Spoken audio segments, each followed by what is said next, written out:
When I went to Beijing for the first time, I probably ate at least 6 different varieties of Peking duck. I love it. It's that crispy skin and that really delicious 5-spice flavour that goes with it. And you know what? Yes, we do have it at restaurants quite a lot, but I'm going to show you a cheats way and show you how to make it at home.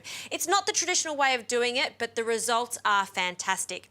The first thing is when you get your whole duck home, it will be in a packet just like this. You want to remove it from the packet, place it on a tray just like I've done here, and allow it to air dry in the fridge for at least 2 days. You can see how it's dried up. The drier the skin is, the crispier the skin is. Then bring it out of the fridge and bring it to room temperature because it's going to cook much faster and much more evenly. Now I'm going to season it with some salt. So just salt, no oil required because the duck has a thick skin here, so you'll see the skin start to render the fat down. Now we can put it in the oven, and this is the general rule, 190 degrees, so preheat the oven, and this is going to go into the oven for 80 minutes or 40 minutes per kilo, depending on what size your duck is. Now, while the duck's cooking, we can get onto the lacquer. This is the 5-spice lacquer that's going to make it resemble the Peking duck.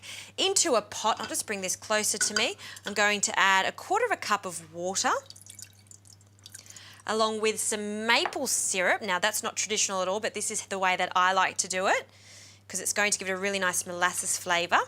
And 3 tablespoons of Shaoxing wine.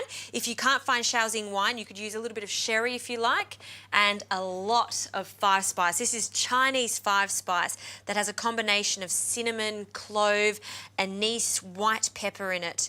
Okay, now the heat's going to go on. I'm just going to add one more ingredient, 3 tablespoons of soy sauce. So lots of interesting flavours in here. And now I'm going to allow this to bubble away 5 to 10 minutes, or it may take a little bit longer. I will show you the consistency of this. We want this to be a sticky syrup or a lacquer.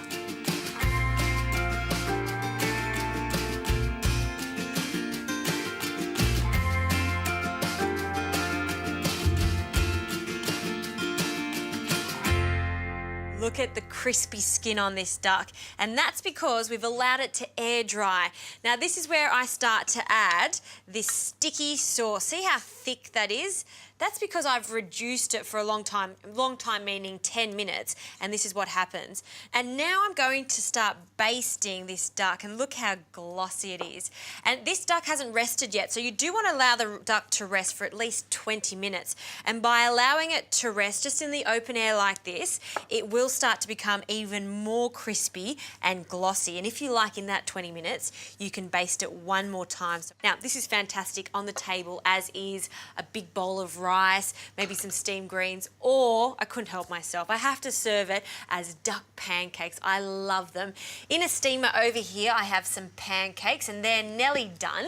And then I'm just going to prepare some spring onions, take the green part off, and I'll cut them into 4 even battens there. And then a little bit of cucumber. I'm going to cut the cucumber, take the seeds out because they're too watery. And I'm just thinking of when I would serve this. There's always a good time to serve Peking duck, but it's a really nice thing to do to get everyone involved in the theatre of eating. Very little preparation in the accompaniments, and you will be sure to impress anyone you serve this to. All right, that's ready to go. Hoisin sauce, a must to go with this. So all we need to do now is just allow this to rest. Just let it sit here for 20 minutes so the meat stays nice and moist once you cut into it.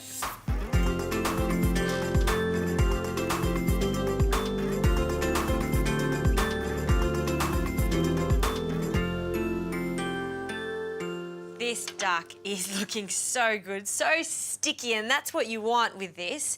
And then it's as simple as carving it. Now, you can carve this at the table. My favourite part is actually not the breast of this duck, it's this bit right here, the duck leg and the duck thigh. So much flavour, and it's quite easy to come off. It almost just falls apart because it's so tender. All right, I'm just going to shred some of the meat, and see how thin and glossy that skin is. There's not too much fat at all. That is what you're looking for when it comes to crispy skin with a duck. You don't want too much fat there. So I'm just going to take most of this meat off the bone. Now, these have been steaming away. They're perfectly soft. And I'm just going to peel just one off. See how thin they are? Oh, perfect. And I'm going to start with a little bit of hoisin sauce, so a sweet plum sauce. Just drizzle a little bit in the centre. Perfect. Bit of cucumber and some spring onions. And I'm a purist when it comes to Peking duck pancakes. That's all I like on it. It doesn't need anything else. It's just the duck, the hoisin, some cucumbers and spring onion and the pancake. And that's all you need for pure bliss. Wrap it up however you like and then dig in.